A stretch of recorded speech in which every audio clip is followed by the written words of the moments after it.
Hey Foundry Groups, it is so good to be with you guys again. I hope you are able to enjoy this Christmas season and this new year. And man, we are rocking and rolling and into 2023. And I'm so excited for this next season for us. As you guys are starting groups, I would love if you guys would send me a picture of your group meeting right now. My number is going to pop up on the bottom of the screen here, 616-886-2582. I would love to be able to see our groups meeting together, and we'd love to be able to just even post some pictures on Facebook over the next few weeks of our groups engaging in material and being able to gather in community with each other. So send a picture of your group right now, a minute before we get started, and then we'll jump through a few updates and the message recap. Alrighty, we are jumping into the new year with a new series, and it's right behind me here. And then Jesus asked. We're looking at the Gospels of Matthew, Mark, Luke, and John, where we see four different stories about the same story of Jesus and the way he interacted with people. And we're going to specifically look in those Gospels about the questions that Jesus asked. I find it so fascinating that often when Jesus is asked a question, he responds with another question. And we're going to be diving into that all the way through, I believe it is Easter, as we prepare for Easter. So we're going to look at that over the next many weeks coming up. But we started this series this past week with the question of, what do you want? What do you want? And Eric did a great job unpacking this between, we looked at the stories of the disciples, we looked at a story of Nicodemus, but what stood out to me is the story of Mary, Jesus' mother Mary. And we find them at a wedding where they run out of wine. And in that day and age, this was a huge deal. It would have been completely embarrassing for that family to run out of a beverage for other people to enjoy. So this would have been a huge deal. So Mary comes up to Jesus and she says, make wine. Like, make this happen. Figure this out. We need this to work. And Jesus says, Mom, like, it's not my time yet. Like, people aren't supposed to know who I am yet. And I'm going to pull out of the story a minute. Has anyone ever seen Father Knows Best?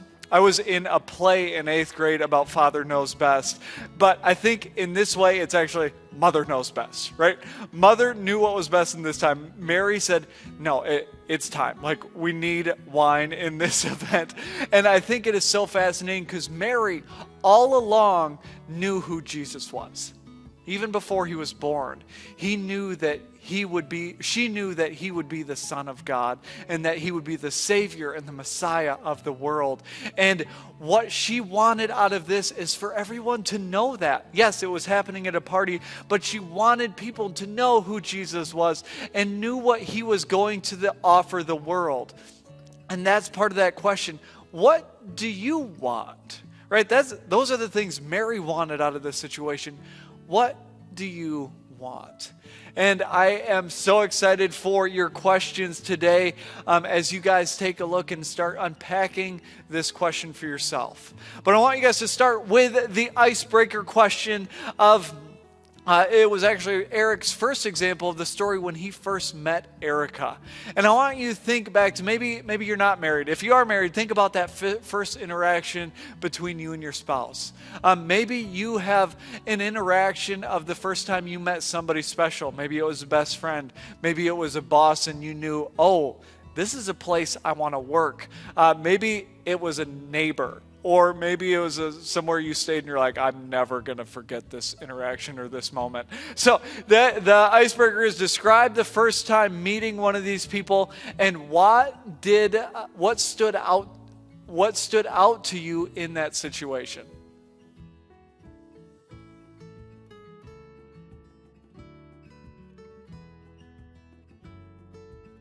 Alrighty, let's jump right into the questions here. And as always, I want you to know that we form a lot of questions. We have a content team that forms a lot of questions. And if there's questions that aren't helpful for your group, move on. And if there's a question that you're diving deep on and there's a lot of engagement, don't feel like you got to cut it short to get through all the questions. These are a launching pad for you guys to be able to have good conversation, however that may be. So, with that being said, first question is this: are you surprised that Jesus asked so many questions? Why or why not?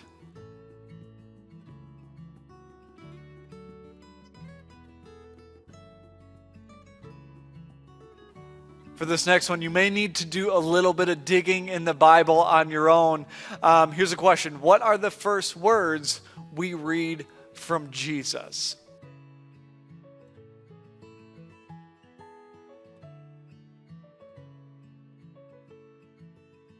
Now take your answer from that and add it into this question here. If Jesus walked up to you in church and asked that question, how would you respond?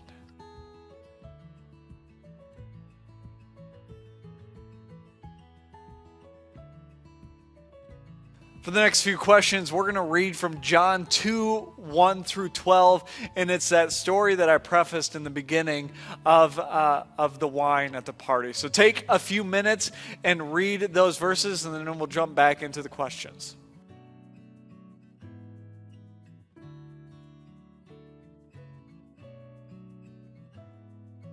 What stands out to you about this story?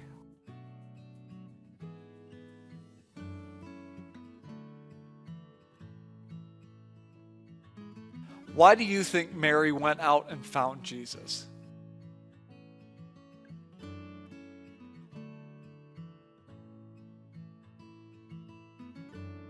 Describe a time when you were with someone who needed help and you wanted to bring Jesus into the situation. And in that situation, did you? Did you bring Jesus into that? Why or why not? And how did it go?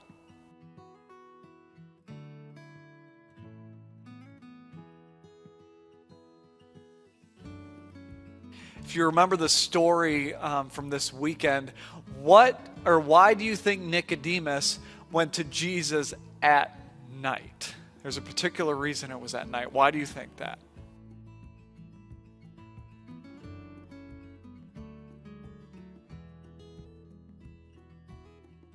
What is it that you want from Jesus?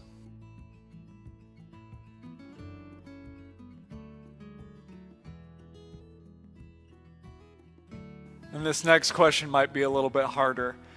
What do you think Jesus wants from you?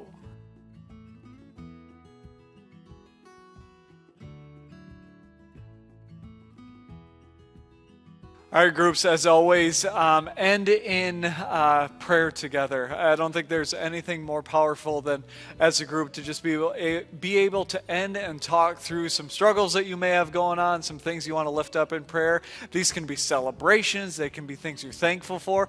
They can be things that you're grieving right now. So don't be afraid to be vulnerable in this space and ask for prayer together. If you've got some more time and want to jump into the digging deeper section, it takes a specific look at some interactions between the disciples and Jesus and how rabbis are included in the history of what Jesus is doing and what the rabbis did and why there's disciples underneath the rabbis. Some of that language comes in and it's rich in some history, and I think it'll be very helpful for you as you continue in these stories. So if you've got time, jump into that. That's going to be out of John 1:36 through 42. And as always, that is in your app, and you can follow along with the question in there. Leaders, make sure to take attendance. We love to know who is joining us in groups. Otherwise, I hope you guys have a great week. Make sure to send me a picture, and we will talk to you next week.